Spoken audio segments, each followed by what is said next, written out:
All right. So again, because it's recording, we cut and paste it. So if you ever want to ask the question again, we're happy to edit it out for you.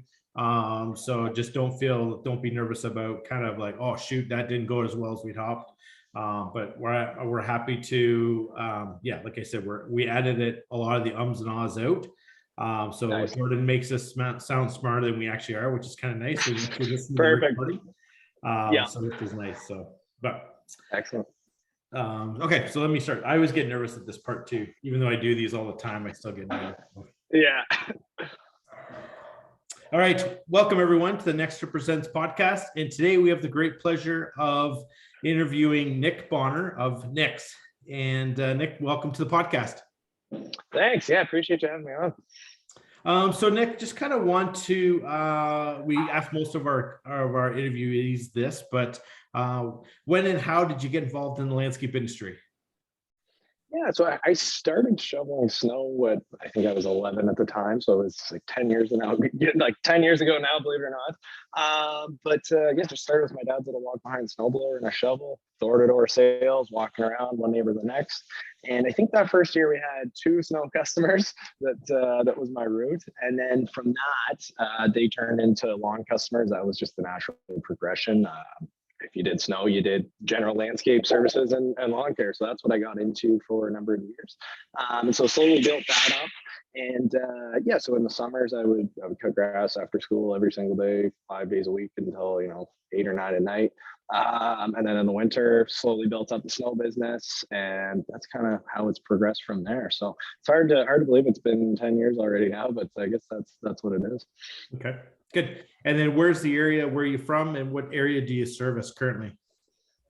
Yeah, so I grew up in a place called Stratford, Ontario, a little town, about 35, I think we're 37,000 people now. So that's always been the core of the business. Expanded to London, Ontario, which is about 45 minutes to an hour, depending on where in the route you're going. That was, I think, 3 years ago, we expanded there with the snow business. And so we're servicing the 2 markets right now. We're not covering quite all of London as of yet. We're about the north half of the city, but every year we keep expanding further south. So that's kind of the service area. Okay. And for those of you who don't know where Stratford is, it's about maybe an hour west of Toronto? An hour and a half. Yeah, something like that. West of Toronto. Yeah. So, okay, that's great. And then kind of give us the size of the company. Like, I guess obviously snow seems like the biggest portion of your company. So what does this snow business look like in the winter? And then what does your green season look like? Yeah, so I mean, for sure, the snow is the heart of the business. So right now we're servicing about 2,200 residential driveways with, what are we at, 17 tractors. And so obviously 17 tractors means 17 operators. And then there's some backups in place and a couple of people in the office, some shovelers. So what are we now? Around 30 people in the winter, something like that. And so in the summer, we're a fair bit smaller. So I have 2 kind of summer divisions. We have our lawn care side, which we used to do a whole bunch of general landscape work and actually sold that off this spring. Just never really had the heart for it. It was just stumbled into it because that's what you do when you do snow, right? And so that was never really my thing. And so decided I don't want to do this for the rest of my lifetime to get rid of it. And so one of my core guys in the winter that he's kind of the office manager, a guy named Kim, he runs the fertilizer and weed control side of the business. I help with the marketing and that side of things, but I'm not super involved with that. My kind of summer project now that we've recently got into is called it's a blower truck business. So it's a specialized piece of equipment. We blow mulch, soil, not so much aggregates, but you could. It's pretty hard on the truck. A lot of playground work with the engineered wood fiber. So that's kind of my summer project right now. And so I've been excited about that lately. And sorry, I'm kind of going on a tangent here, but as far as employees go, we have on the blower truck side, there's 2 main guys that run that truck. And then on the lawn side, what are we? Cam Patrick. There's probably 5 guys. So in the summer, we're call it eight people down from 30 that actually stick around here. Oh, and then we hired a new officer. So maybe long story short, next summer will probably be about 10 people in the green season. Okay. And then, so you kind of talked about the service providers. Tell us a little bit about the winter, because you have a unique winter operation. So tell me, and I guess go back to how you started that side of it, right? Because it is unique for people, especially in Ontario. Sure. Yeah, that's a great question. So started off just like I said with a shovel and my dad's walk behind snowblower. Slowly built that from there. It was really just something to make some money. Didn't wasn't planning on staying in the grain industry for forever. It was just kind of a thing that was easy to make some cash off of. But started with that. I've always had a passion for heavy equipment. My dad, he's involved in agriculture, so always loved tractors and heavy machines. And so I didn't quite know how it would all fit together, but slowly built the business. Had my dad helped me build a little like belt driven garden tractor with a snowblower on the front. Was the I think that was 3 years in, and then got an open station tractor. There's a video of that on the YouTube channel with a box scraper on it that we put on the front and a standard reblower. And then I think I was either 14 or 15. I met a guy named Paul Vanderzon just through online forums. I think it was what's that site called? Plow site, and met him at I think it was the Landscape Ontario show or something like that. And he really helped me out in teaching me this business model that comes from Quebec that really doesn't exist anywhere else in the world. And it's starting to come about now. But at that time, there was really nobody outside of Quebec and say Ottawa that was implementing this business model. And to sum it up for you, if you're not familiar at all, we use tractors like agricultural tractors with something called an inverted snowblower on it. There's a whole business model behind it. All the pricing is seasonal. Each tractor services anywhere from 100 to 200 properties, depending on what the route is, in about a 4-hour period. It's very systematized. All the driveways have certain these driveway markers. If you've seen them, you know what I'm talking about.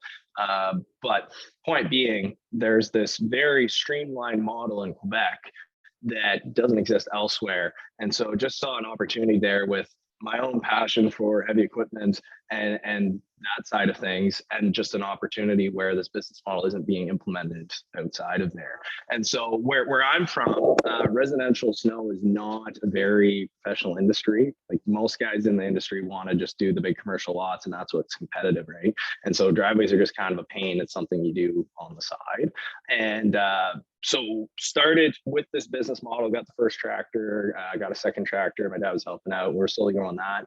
Somebody else did catch on to the model actually in my area around the same time. And so we actually were able to buy them out last year, and it was kind of a win-win for everybody. But there was a little bit of competition there for a bit. And we were doing a little bit of commercial off the start, but I found that just focusing on one thing is key to success, in my opinion. So we had to get rid of the commercial and just focus in on this is the one thing we do, and we try and do it the best we can. Because I had a split route where I was doing partly commercial, partly residential, and it just didn't really work out. Like the commercial would take priority, and then driveway customers would be getting mad about it, and it's no good. I think if you choose your lane and you stay in it for the long term, that's the better way to do it. So yeah, I don't know what else can I tell you about that. So yeah, so it was really good. I had never seen that model until I was in the SIMA show in Montreal. I think it was 6 or 7 years ago, and we had visited their office location, and we'd seen some of the software and the inverted blowers and stuff like that. And I was blown away by how many driveways they do, right? And how they pretty much have Montreal wrapped up. That's right. Well, I think it's over 80, it's either 80 or 90% of the whole city is done with the model, right? Like I think it's something like 8.5 out of 10 driveways have markers in front of them, right? Like it's crazy. Yeah, no, as soon as I saw that model, I'm like, man, someone in Ontario needs to take that model, because definitely in a higher snow market for sure, which Stratford and London are in a higher snow model compared to the GTA. But yeah, no, that's awesome. So when I found you on your YouTube channel, we're going to talk about that a little bit later on. I was very curious to talk to you and see how you've done it. So okay, we can chat. Yeah, and really, I should give it. Oh, sorry. Go ahead. I was just gonna say I should give a little credit. I wasn't the first guy to come to Ontario. Jim McKenzie, who's kind of another mentor of mine in Ottawa, he was probably the first guy to bring it outside of Quebec, and then we're the first west of that. But anyway. Okay, it's big in Ottawa though, right? Like I do see quite a few of the markets in the Ottawa region. So it's really it's moved from Montreal to Ottawa now, and so that's another very large market as well. Yeah. Okay. So Nick, what's your role in the company right now? Yeah, so that's an interesting question actually, because the goal for this season has been to just systematize everything, put the right people in the right places. And so I actually don't have an operational role this winter. So we have our operations manager here in Stratford that's outside of a tractor, and he just drives around during the storm, checking everything out. We got people in the office dealing with all the customer service. I've got a shoveling manager that hires the shovelers, runs all that. So I don't exactly know. I guess you could call me the CEO that that just kind of, I don't know. So don't get me wrong. I'm not saying I'm very involved in it. I'm out there in a snowstorm. I'm not sleeping. Don't get me wrong. But more so, I don't have an official position other than just making sure the guys are happy. So I bring them coffees.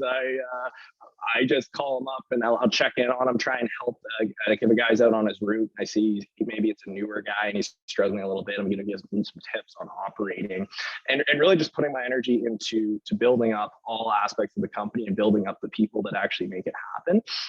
And so it's been recently, I would say last winter, for the first time for real, I've switched from working in the business to actually working on the business. And that's been a big step forward for sure. So I don't know what you want to call the title, but just people pleaser, I guess, because I got to keep my guys happy, however it has to be done. So a lot of owners can't make that switch. They can't make working in the business versus on the business. So, because a lot of guys just can't figure that out, right? They just don't know. Like they almost have a bit of identity crisis when they go into that role, because working in the business has been what's got them most successful. So, in your experience now, after the last year or so that you've been working on the business, what have you implemented? What changes have you seen the business go through now that you've concentrated, like taking that step back from the operation? Yeah, it's a really good point, Grant. It's a hard move to make because you're right. You're so invested. This is your baby. This is what you're building, and it's very hard to let go and let other people make very important decisions for you. But the thing I found is when you have the right people in place and they're incentivized properly, pretty much the more I don't want to take this to an extreme, but almost the more you let go, the better things happen. So like for one example, to switch a little bit from the snow side, like on the summer side, now that we're starting this blower truck business, and this is kind of it's really our first real season with the truck. I dabbled in it last summer as kind of a test project, but it was really the first season. And so that took all my energy in the summer, and I really had nothing to give to the lawn side. So I was forced to be removed, right?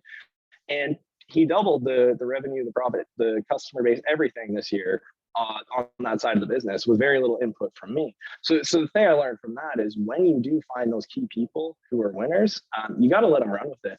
And yes, they'll disappoint you at times. That's all part of it. But actually, a guy I listened to, you might be familiar with his YouTube channel. His name's Alex Hermosi. He built a big gym business and whatever. He talks a lot of business strategy and things like that.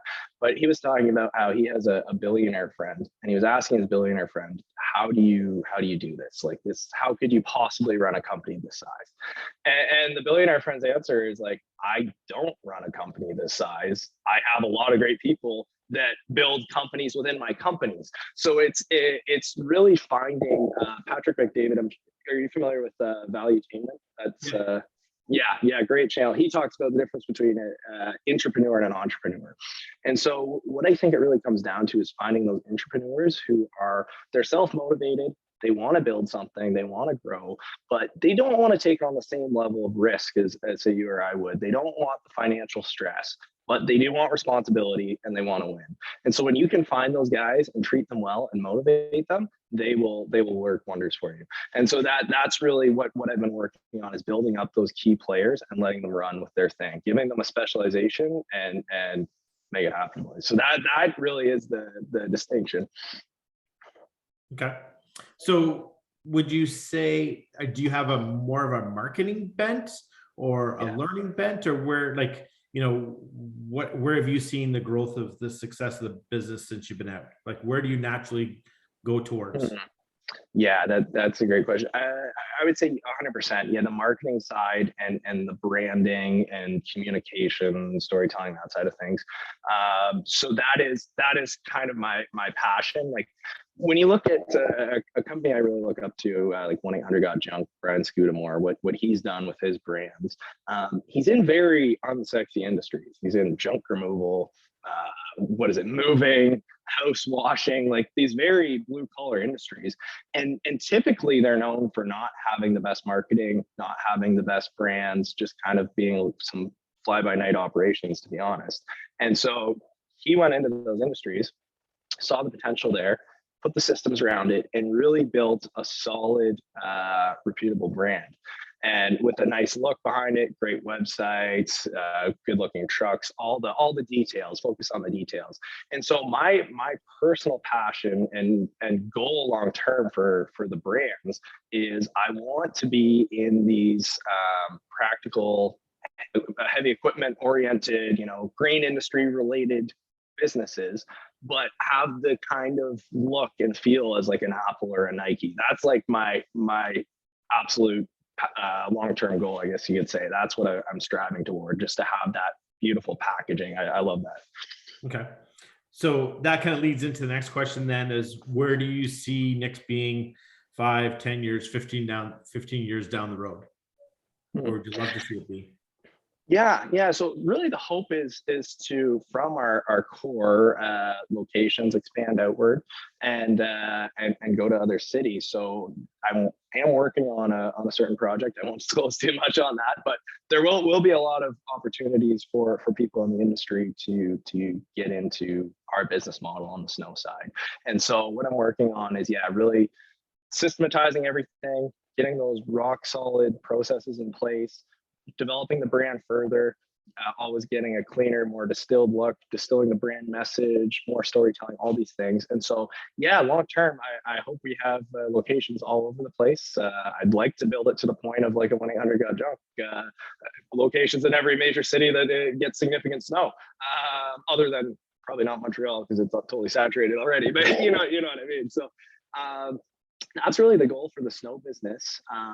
As far as the lawn business, it's really a complement to the snow business. It's kind of an easy sell for the same customer base, keep some of your key employees around. And so I hope Cam continues to run with that, and I'll kind of let him do his thing.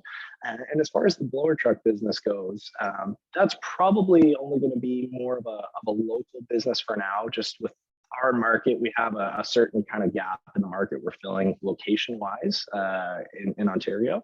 And so that's kind of a niche, more of a passion project than anything. I love the equipment, and I expect that that'll always be a relatively small local company for my key snow guys. And that'll just be kind of a fun business to have is really the truth of that. So I don't have the most grandiose hopes for that one, but for the snow business, we're going to try and take over the industry.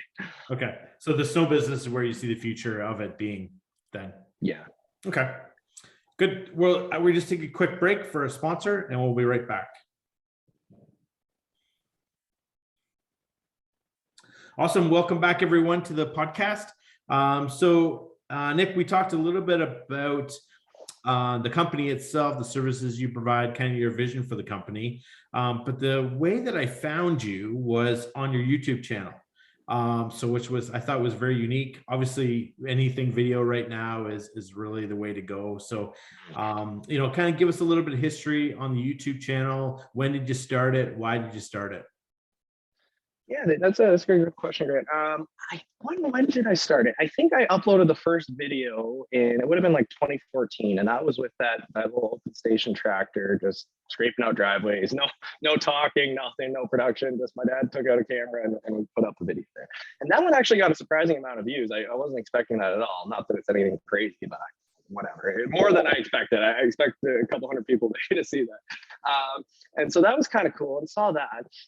And so off the bat, had really no expectations, no plans. I just like tractors, and so I throw up the occasional video because I would watch videos like that myself and figured there's other people like me out there that like seeing that kind of thing.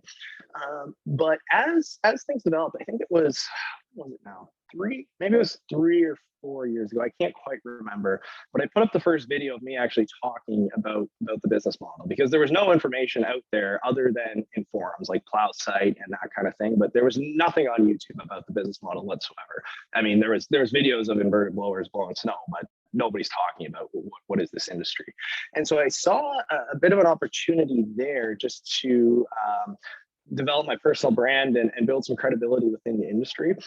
And to be honest too, it was somewhat of a self-development thing. I was the kid in school that couldn't give a presentation to the class, just too nervous, insecure, whatever. And so it was partly just for fun and just to kind of get out of my own shell and learn how to talk to a camera, because it was not natural whatsoever.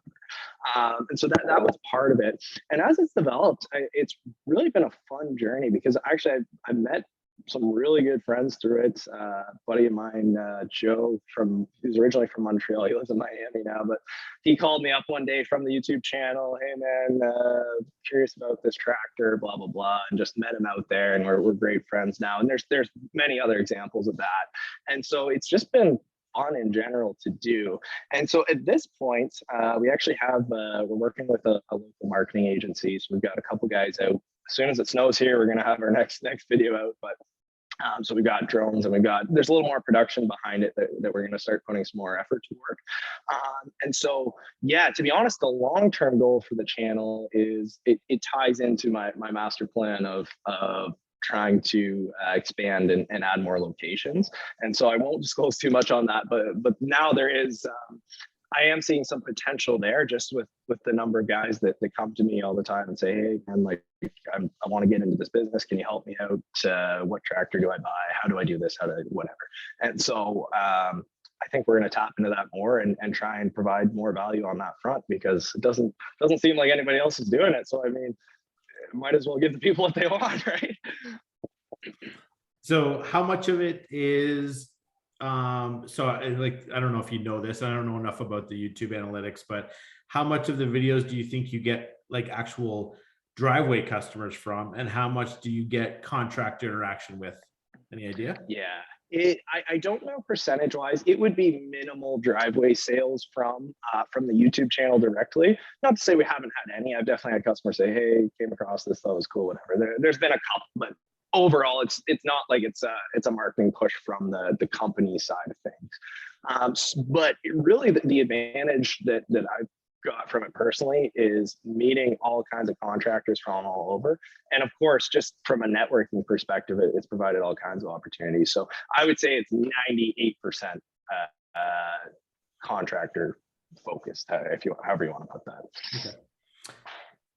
So when do you think you made the shift from, hey, this is just a thing I'm going to upload, to like there's an actual purpose here behind the videos?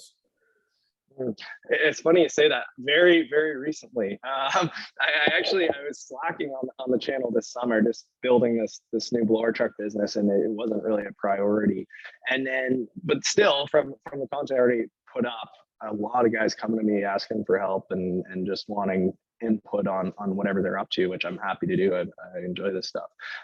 But I really clued in this summer to where all these guys are coming to me for help, and it's like, well, why don't we give the people what they want and actually put some real effort behind this and do it? And so, yeah, very recently, so we're putting out content again. The channel's back, and now we're gonna run with it. But up until now, it definitely hasn't been anything serious at all. Okay. So do you kind of have a goal for it? Like, do you, like, we have a social media plan for Nextra that we deal with. Like, here's next month, we want to talk about this. Next month, we want to talk about this. Do you kind of have a plan in place for the channel this next winter when you're going to create content? So are you talking as far as, subscriber growth, that kind of thing? Yeah, or just how you're going to create content rather than just always do the same shots every time, but yeah, what's the purpose? Yeah. What are you hoping to get out of it? Yeah, so I know we're definitely in a niche industry, so I don't have any crazy visions of, I really don't care. I think we have, I don't know, 1,300 subscribers or something like that. I'm happy with that. I could care less whether it's that or 10,000, or there's some guys in the green industry, 100,000 plus, right? You got your Stanleys and whatever. I'm not too concerned about that, because I know we are in a niche and that's what I want to stick to. So I really don't care about the subscriber count. I don't care about the monetization. I'm not trying to make money off of it directly. I am trying to make money off of it. But point being, so the goal with the content this season is going to be, like, every storm, I got these camera guys following me around, and some of the key guys too. Like, they're going to spend some time with Patrick one-on-one. You're going to see some more faces than just mine within the company, which I think will add some more value. So just there's partly the somewhat entertainment side of it, just following around, vlogging, whatever. We're going to keep doing that and producing that. On the other hand, though, I want to put out more training content on, This is how we set up our tractors, from the accumulators to the fenders to the everything running down. This is how we like our machine set up. This is how you operate them properly. This is all aspects of the business. We're going to be putting out content on really just how you do it, starting from scratch. And so that's kind of the vision for this winter. And I might even, one thing actually I'm planning on doing is a little bit more higher level business concepts that of course are applied to the snow business, but just things that I'm learning in general that might be useful to guys building their business from square one. Because one thing I mentioned, that Alex Hermosi guy, one thing he talks a lot about is when you're building your business, you have really what you need is, of course, hard work is a given. That's just implied, but there's a lot more to it than that.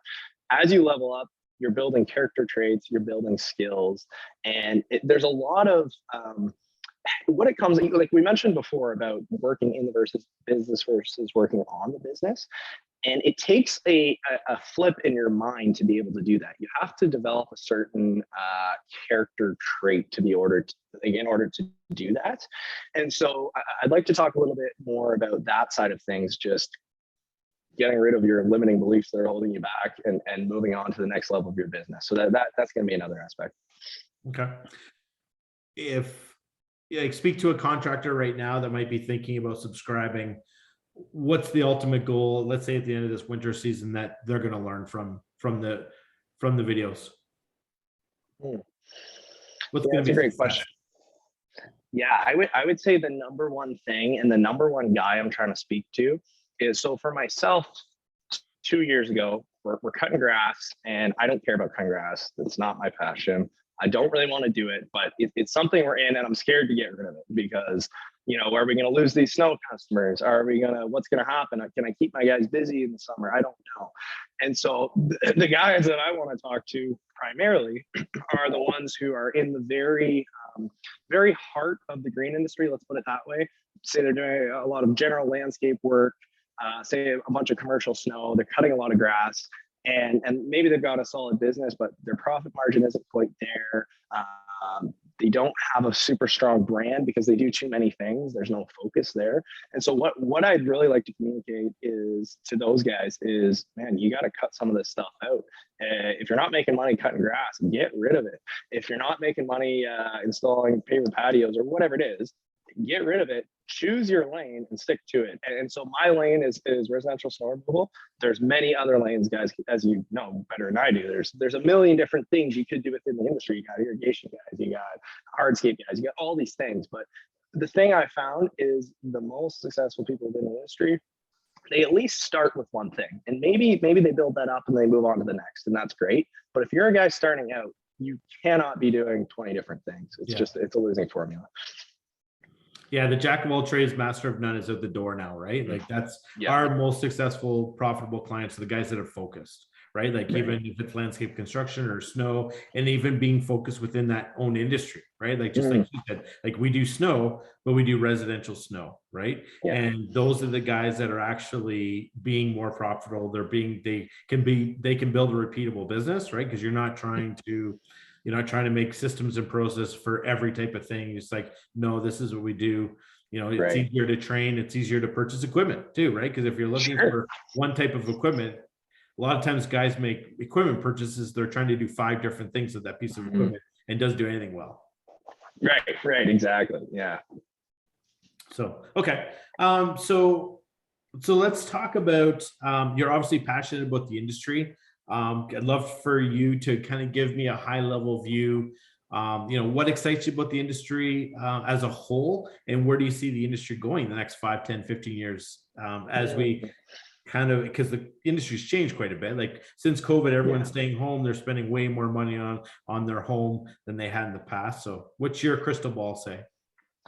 Yeah, I would say that the industry is definitely changing quickly. So, and when I say the industry, I'm talking specifically about the residential snow removal side of things. I'm no expert at landscaping in general, so I'm not even really going to speak on that. But when it comes to residential snow, definitely there are guys, friends of mine across the northern states, even in Ontario here, in the western provinces, that are really starting to catch on to the business model. And so I think there's going to be a lot of of Montreal replications across North America. And I hope to be at the forefront of that and helping to kind of lead that charge a little bit. But it's inevitable. The momentum is there, the ball is rolling. And so I think as customers get educated as to what the business model is, they're going to clue in that this is the premier service. There's no better way to do it. And just the percentage of homeowners that are going to have a snow removal service is going to increase rapidly, I think. And so that's my prediction, and I think it's happening year after year. I think that the industry is really growing. So obviously that it excites me a lot. And like I mentioned before, always loved heavy equipment, machines, tractors. Kind of always been my passion. I'm a big John Deere fan, even though it's sometimes irrational because they rip me off the dealership sometimes and whatever. I love that brand. It's kind of just one of my things. And so I just love to see heavy equipment in the cities. It's just such a cool mix. Like in Montreal, for example, you got this big, massive city, and it's just in the winter, it's just full of these farm tractors. It's just such a weird, unique thing. And I don't know, there's just something to it that I've always loved. Okay, that's awesome. So just a couple personal questions for you before we let you go. You've kind of hinted at a couple things already, but who are you listening to? How are you uptaking content? And yeah. Yeah, that's I'm glad you asked that question, actually, because I love just sharing the things that I've been learning and just soaking up from other people. So fair bit of podcasts. Lately, I've been heavier on the audiobooks actually than anything. So I've been listening to, are you familiar with a guy named Robert Greene at all? It's not actually super, it's business related. This is more so on some personal development side of things, but just read a book called The Laws of Human Nature. Another one called The 48 Laws of Power. That's a great book. It's a little bit of a dark book actually, but very interesting stuff. Yeah. Read a book by Hermosi recently. It's called $100 Million Offers. Highly recommend that one. And really the purpose, I won't go too deep into it, but at a high level, his point in that book is you can have the exact same product as a competitor. So let's say there's two companies in your city that have the business model on the residential snow side, and you're competing and you're pretty comparable. You can offer the exact same level of service, but if you package yours and market yours and brand yourself better than the other guy, you can absolutely smoke them, charge more money, and ultimately win, providing the exact same thing. And so his point in the book is explaining how you can create offers that just speak to people and just communicate a win-win for both you and the customer. And when you do that, you can charge almost whatever you want. You think about what is an iPhone worth? Basically nothing, and we all pay incredible amounts for it. And so just how do you do that? How do you have that type of packaging? So that's a great book to listen to. Your Next 5 Moves by Patrick Bet-David. Love that book. It just talks about business strategy and finding the right people and that kind of thing. So a lot of audiobooks. Love YouTube too. Like I said, Valuetainment's a big one. Different things like that. But anyways, always lots to learn, and it's just incredible with the internet in general. Like the amount of value out there it's insane. I mean, you can learn anything you want to, and so in my opinion, I dropped out of college, and because I thought it was kind of irrelevant. Like if you want to learn, you can learn. And what type of podcast are you listening to right now? You know what? Subscribed. Let me scroll through here. I've been slacking on the podcast a little bit lately, been more on the audiobooks, like I said. One I'd highly recommend. It's called Dirt Talk by Bill DeWitt. I don't know if you're familiar with Aaron Witt at all. So different industry, but I really this guy's a winner. I really like listening to his stuff because he's always interviewing different contractors, and it's just interesting. Different industry, but a lot of the same principles apply. So that one I'm always up on. Yeah, Valuetainment here. Let's see what else we got. Gary Vee a little bit. I used to be a really big Gary Vee guy. He annoys me a little bit sometimes now, but I still like him. What else have we got here? Yeah, a little bit of what we got? Tom Bilyeu, Impactor. Yeah, listen to that a little bit. Yeah, anyways, that's kind of what it is. I like some of those guys like Jocko Willink and like David Goggins, the super hardcore just do it type of guys. Sometimes you need a little motivation, and so those guys get you going. So I listen to that stuff too. But kind of somewhat of a variety. Okay. So the one thing I hear from contractors is I want to listen to audiobooks, I want to listen to podcasts, but I just don't have time. So how do Hmm. you, what's your rhythm for listening to that type of stuff?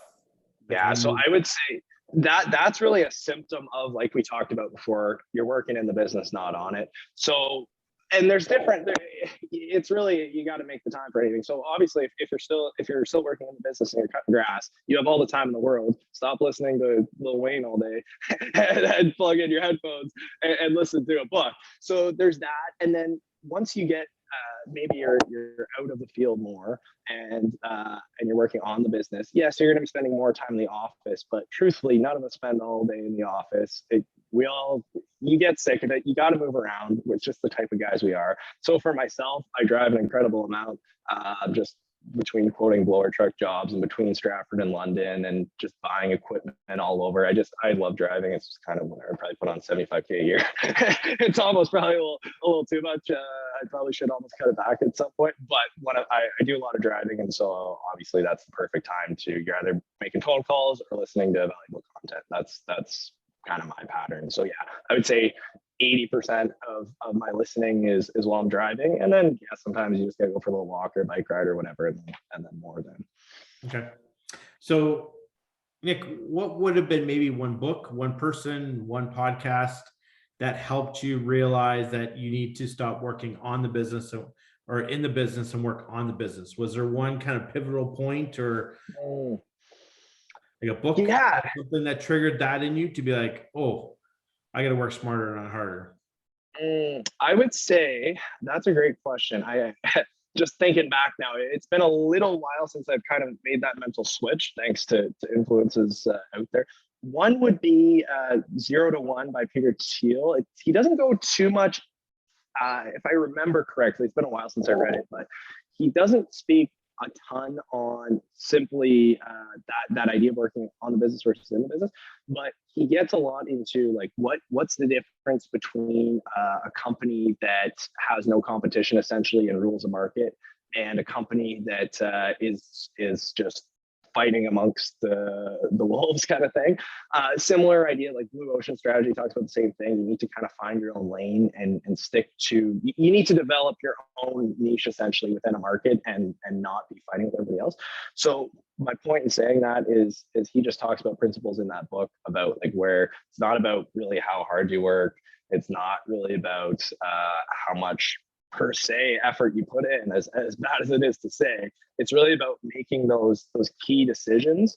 And like there's people out there that work 16 hours a day absolutely hustling all the time, and if you're working on the wrong thing, you're not going to get anywhere. If you're in a field digging a hole all day, like if you're digging a ditch all day, you can be busting your ass and you're not going to get anywhere. Yeah. I would say from probably those two books, 0 to 1 and Blue Ocean Strategy, they just talk about it really comes down to clearing your mind, having that mental clarity, and being able to make those core decisions. And so, like, if you look at somebody like Jeff Bezos, his schedule in a day, it's actually not all that rigorous. Like, he goes to work at like 9 or something. He'll have like a couple meetings, and then he'll have like an hour in the office for this a lot of time. And then he's just like thinking he needs to make this big decision, this big decision. Like, the highest level people aren't absolutely hustling all the time. Like, and this is something I've learned through this stuff lately. Like, I've had lunches before where it's like we achieved more than like I could have done working all week on something, right? And so it's really just down to having that mental clarity and being able to make those important decisions. Okay, good. What's one habit you've picked up in that transition between working in the business and on the business that you would say the contractors, this kind of changed my perspective? Yeah, that's a big one. I would say number one is whenever there's a task on my plate, the immediate first question I ask is who else could do this for me, and who else could do it better. And a lot of the time, there's somebody in your company or somebody you can outsource that's going to do a better job than you, faster than you, and they're actually going to save you money. So, for example, you look at what is my time worth, and if you're doing, and guys like Stanley talk about this all the time, and other YouTube guys, but like, okay, if you're out there cutting grass in the field, you're saying your time is worth whatever that is, $20 an hour or whatever you're paying a guy to cut grass. if you want to build an organization, you have to realize your time is worth a lot more than that. And so I would say the number one habit I picked up is I delegate as much as possible. When something comes to me, and if it's at all possible for somebody else to do, I shift it off and I'm on to the next thing. And so half the time I'm looking for a job. You know what I mean? It's like I pushed off all my tasks, and it's like, what do I do tomorrow? I don't know. I got to think of something, right? And so that's kind of my goal. So I would say number one habit is just learning the skill of delegation, and I've yeah, that's what I'm still working on, but I think it's definitely a strength I built, and I would say that's probably number one. Okay, good. So Nick, I'm going to leave the last question to you. What question haven't I asked you that maybe the listeners would want to know about you? Or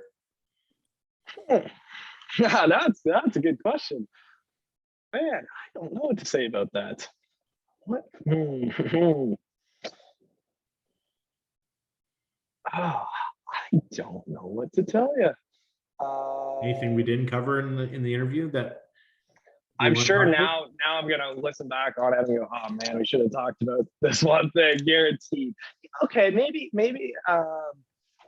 and again, we can cut it out and put it somewhere else along the way or whatever like that. But yeah, you know what? One thing actually would be just your, I don't quite know how to phrase the question, but influence as far as the people you look up to, and the people that have you know, been positive influences and just helped build you up as a person. So I would say I want to give a lot of credit to my dad. Always been there, helped me build little machine, like the first little belt driven snowball gave me like a $2,000 loan off the bat. Well, actually there was one time so when I had that little lawn tractor with the belt driven snowblower on it, it's a $1,600 machine. You buy it at Home Depot. It's not actually a John Deere. It's made in China somewhere, obviously. Yeah. And so I blew out the transmission on that thing in the middle of the snowstorm. We immediately needed a replacement. And so we ordered this upgraded transmission. It was like $2,200 online for the $1,600 tractor. And I didn't have the money at the time. Dad gave me a loan for that. Slapped it in like overnight one time. Got running again. And then there's been so many things like that. And so I would say, yeah, you gotta be grateful for the people that have got you to where you are, and just show them the most love, because that's whatever. Who knows where you'd be without them. Okay. And you know, anyone else that's had a big influence? Yeah, I would say so. Yeah, for sure. My dad, my uncles on his side are all entrepreneurs, so they've definitely helped me out a fair bit. And so it's just kind of in the blood to some degree. My dad's not so much an entrepreneur himself. He has a job, but he definitely has skills towards it, and he's a very hardworking guy. So yeah, definitely on the family side. I mentioned Jim McKenzie before. He's helped me out a lot. There's other guys throughout the industry. Some of them wouldn't want me to say their names just because they're kind of low-key people, but there's some in Ottawa and Montreal. There's some big players out there that have kind of helped me out along the way, and so it's shown me the model. So I have a lot of appreciation for that. And yeah, those would be the main ones for sure. And that's why I love it with the industry is if you're a contractor listening to this, reach out. And I'm sure that's what you did, Nick. You just reached out to someone that you looked up to and said, hey, do you have time for a coffee, or you have a question or something like that? And the forums are great for that, because you do get a lot of interaction, but our industry is amazing for that. So if you're looking for a contractor, if you're a contractor looking to learn more, either, you know, like look at Nick's YouTube channel.